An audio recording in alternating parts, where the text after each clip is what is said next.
You have anything to say? Let's see. Huh? She's just being a wonderful interpreter. Mm-hmm. Yeah. Did you understand what she said? Mm-hmm. Okay. She asked about Asupa. That she said her contemplation of Asupa doesn't seem to have any impact on her mind. And I say, well, Asupa only have impact when you have sexual desire. When there's no sexual desire, then the contemplation of Asupa doesn't have any impact. Like if you don't have a headache, if you take a painkiller, it doesn't make any. There's no difference. But when you have a headache and you take some aspirin, then you feel the difference. It's the same way when you have this sexual desire and you contemplate on Asupa, it can suppress or eliminate the sexual desire from the mind. So when you don't have it yet, you have to first prepare, do the groundwork, do the homework, contemplate so it becomes instantaneous when you need it. Once you can instantaneously recall this Asupa images, then you should try to arouse your sexual desire to test whether you have this Asupa to suppress it or not. Because sometimes you don't have sexual desire, it doesn't mean you have lost them. Maybe your physical condition or Getting old. Or I told you buy some porn video. yeah. So when you have to look at test it. Yeah, test whether. Yeah. Then when you have this desire, can you suppress it? Because this sexual desire sometimes is very devious. Yeah. You don't know whether you really have lost it or not. You have to at least know that if it should come up, if it should come up, you should be able to always get rid of it. And the tool to get rid of it is the Asupa. You can instantaneously think of all the organs of the body, the corpses. The body turns into a corpse. Then you won't have any problems. This problem usually arises for people who keep the 8 precepts of monks who have to maintain this purity, and they're not allowed to be near the opposite sex. So this can sort of pressure the sexual desire to come up. So monks have to always try to contemplate on Asupa to suppress or to eliminate this sexual desire. But for lay people, sometimes you have other way of enjoying yourself without having to have sex. You can enjoy yourself by having food or drinks, entertainment, going places. So maybe this sexual desire is put in the back burner more or less. So you don't feel the pressure to have to contemplate on the Asupa, because you can still be happy without having sex. Right? But with monk, even going to places to drink or to enjoy through all the senses, this is all what you call prohibited. Then the pressure will build up.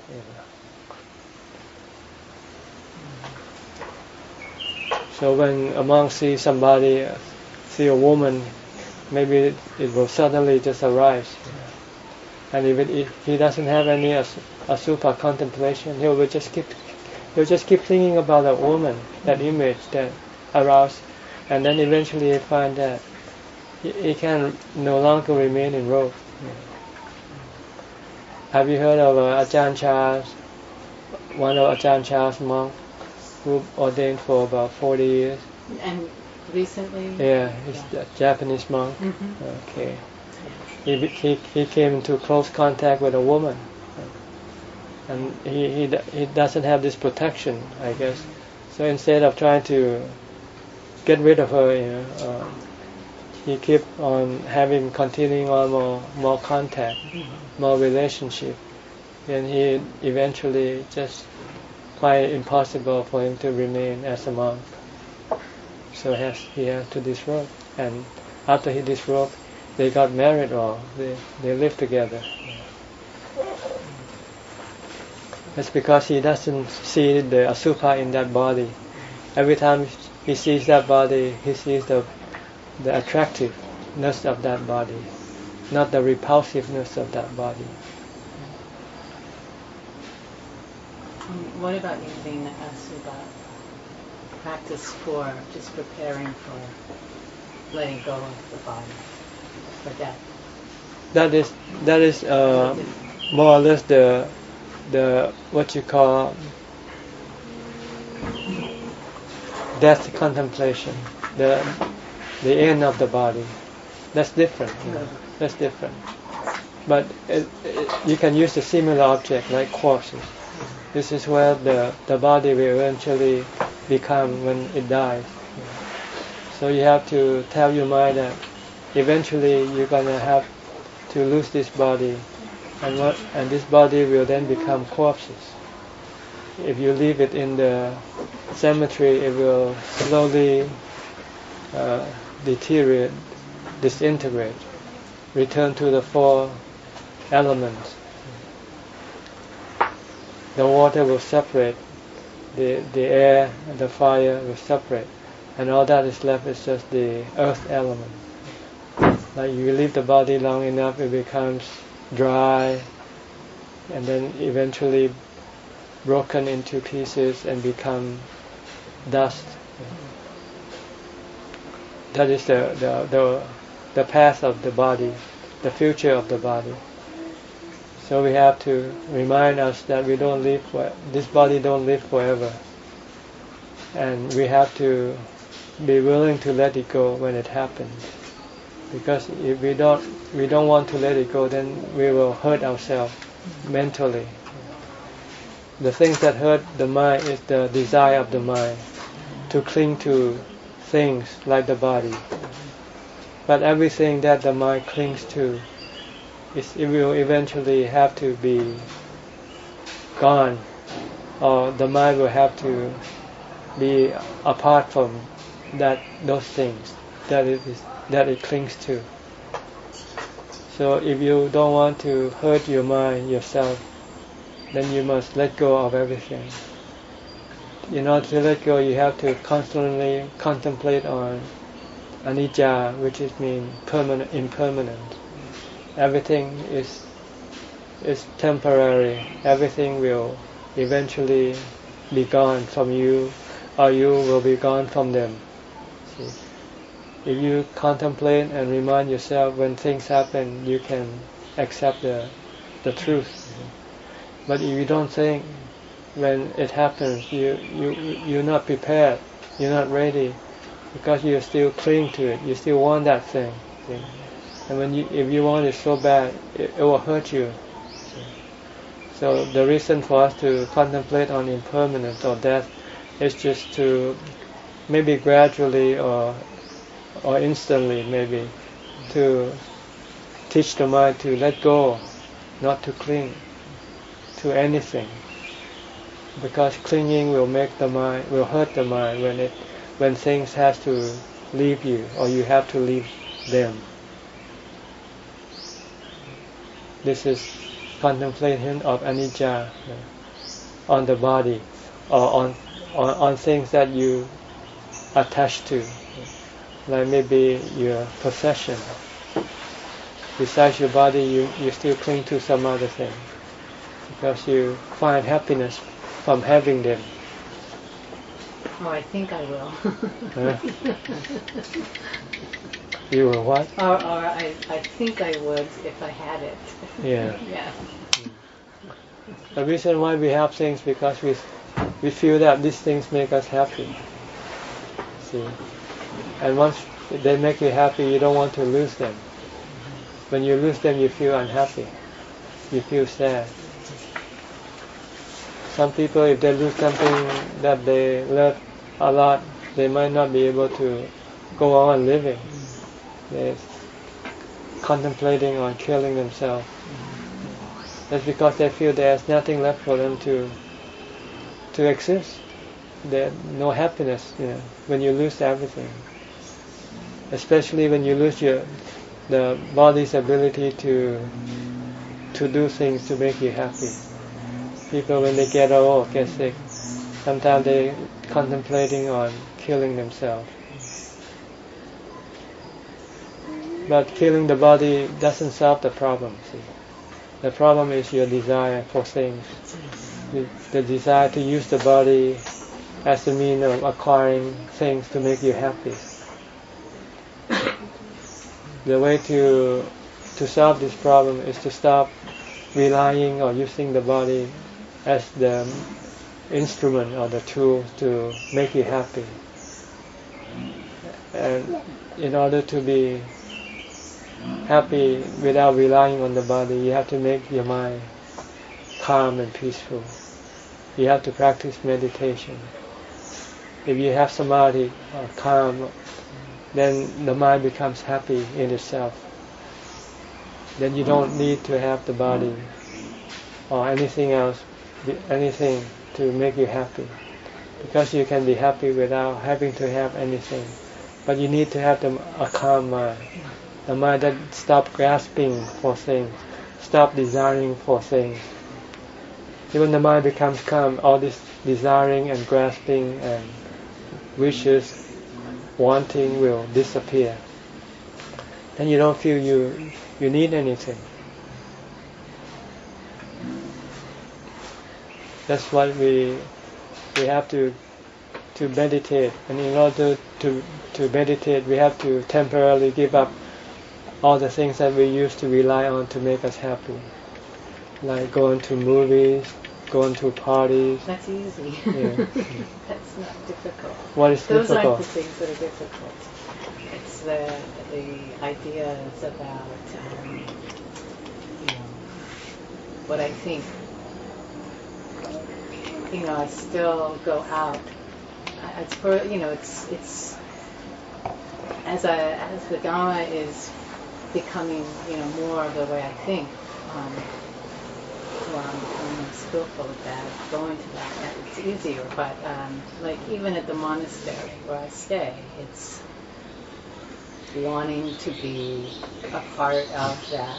I mean, it's all the same things that you are in the world, but you can do the same things.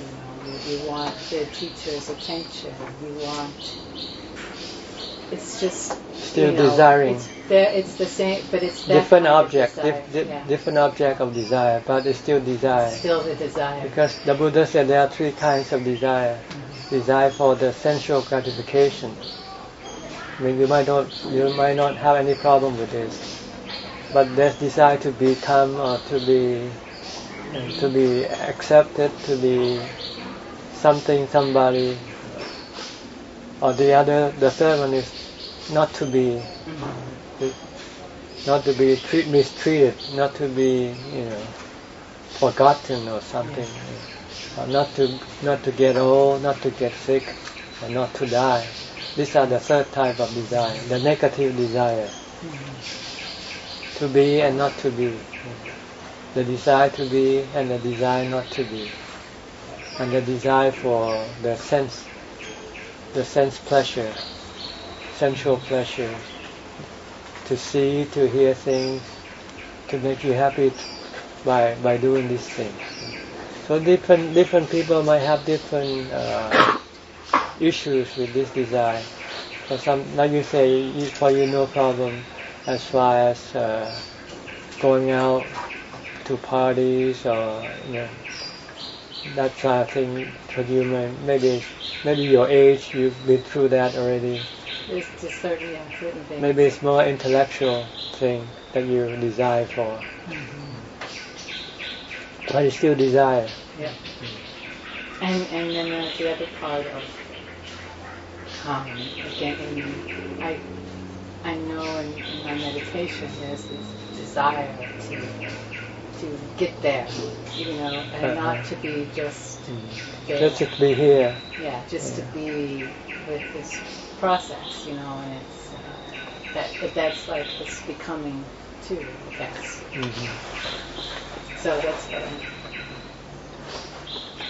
the desire to become can block your getting there. See? It's okay to have the initial desire to practice, but once you start practicing, you have to forget about that initial desire, and then only concentrate on the process of making it happen. See?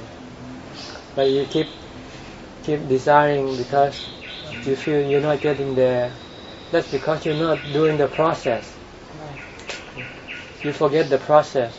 You just keep thinking about the end, the result of the process, but you're not thinking about doing it.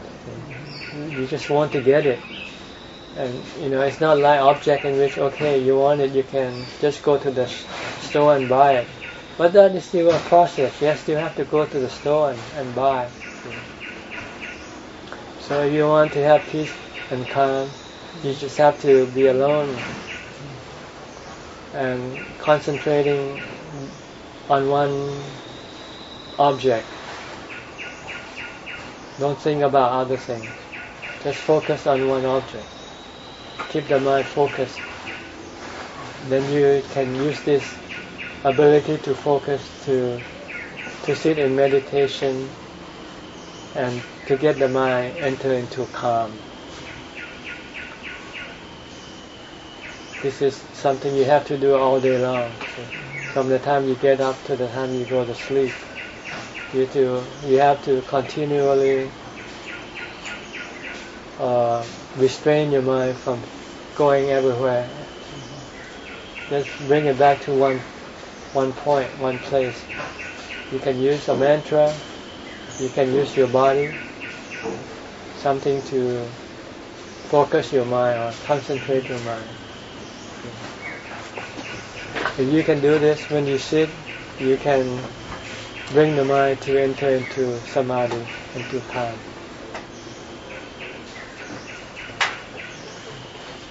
And once the mind becomes calm, you achieve what you want. Peace of mind, happiness, bliss, whatever you call it. Contentment. Contentment. Samadhi is actually a temporary nibbana. Nibbana is what you call continuous calm, endless. With samadhi, it's only temporary. When you enter into samadhi, you find that peace and calm, but you can only remain in that state for a while, but not all the time. After you withdraw, you come back to your previous state. You start to think, and then your mind starts to become restless and agitated. So when you come out of samadhi, you want to continue on focusing your mind, restraining your mind from thinking aimlessly. This way will prevent your mind from becoming restless, and you can then go back, and after you have done what you have to do.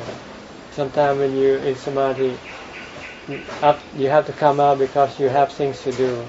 Like for your body, you may have to go to the restroom, or drink, or eat, or whatever. But once you finish with whatever you have to do, then you want to go back into samadhi again. Try to go in there as much as possible until you become proficient. You can enter into samadhi at any time.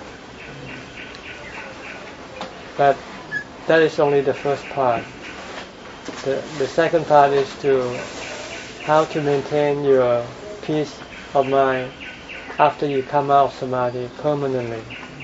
If you use mindfulness, you have to constantly focus on it. Focus your mind to keep it from becoming restless or agitated. But if you use vipassana or insight, this insight will protect the mind from becoming restless or agitated, because it will eliminate the source of our restlessness and agitation, which is our desire. Insight or vipassana will tell you that everything that you think is good for you is actually bad for you. So once you see that everything that you desire for is bad for you, then you will stop desiring for them. Because why are they bad for you? Because they are impermanent, they are temporary. They might be good for you briefly, but after a while things will change. Things that make you happy could turn out to make you unhappy. So everything is like that. Everything will change or will disappear. Maybe the happiness from getting what you want, once you have got it, then it will that good feeling will disappear in a few days, and what you have doesn't mean anything to you anymore. You got to have something more or better. So if you have vipassana or insight, you will see that everything is temporary. They are like a mirage, really. They seem real, but when you have it, they don't seem to be like what you think before you have it. Before you have it, you think it's everything, But once you have it, you say, it's no big deal. So it's your mind that making up the picture, the greatness of things, when in fact everything is not that great. I think mirage is a good analogy. Mm-hmm. The Buddha said everything is like bubbles. They come and go. You cannot hold on to anything for long. Everything is fleeting, transient. So if you can see this, and you cannot control them, you cannot tell them to be like this all the time. Someday when you have this good feeling, you can say, oh, I have wanted this good feeling all the time. You cannot do that. Sooner or later it will evolve into something else. So if you have this insight to the nature of things around you, the things that you desire for, that they are not really that good, they in fact will hurt you one day, because they will change or they will disappear. So it's better not to have them. It's better to come back and have your samadhi. So once you have got rid of your desire, then there will be nothing to disturb your samadhi, your peace of mind. Once you have got rid of all your desire, then your samadhi will be continuous, without having to enter into samadhi. You can be sitting normally like this, and your mind can be peaceful and calm as if you are in samadhi. That's what the Buddha called nibbana, the permanent state of calm, regardless of what happened. The mind is not being affected by them, because the mind doesn't have any desire for anything. The mind has got rid of the desire for the body. Right now we have the desire for the body to be strong, to be healthy, to live forever. But the mind finds that with insight, you know that that's impossible. The body will get sick, get old and die. So this is vipassana, see things as they are. But the delusion will create this deception to make you think that the body is good and it will last. But it doesn't. So when you know that the body will die, then you stop relying on using the body. for your happiness. Once you stop relying the body, then you can let go of the body. Whatever happens to the body will not matter. Right now it does matter because you still rely on your body. If you have little wrinkles, you start to worry. Yeah. Don't want to get old. But on the way to go to Samadhi, Master, it's not easy to do. When we try, when we try to sit and focus on it, and then my mind it goes anywhere. That's why you have to be mindful all day long. You have to focus on one thing. Putto all day long. Putto, and then go another way. Come back, bring it back, keep bring it back to Putto. When you start doing it, it's like a tug of war. Your mind wants to go one way, your Putto wants it to come the other way. So if Putto wins, then it will come back.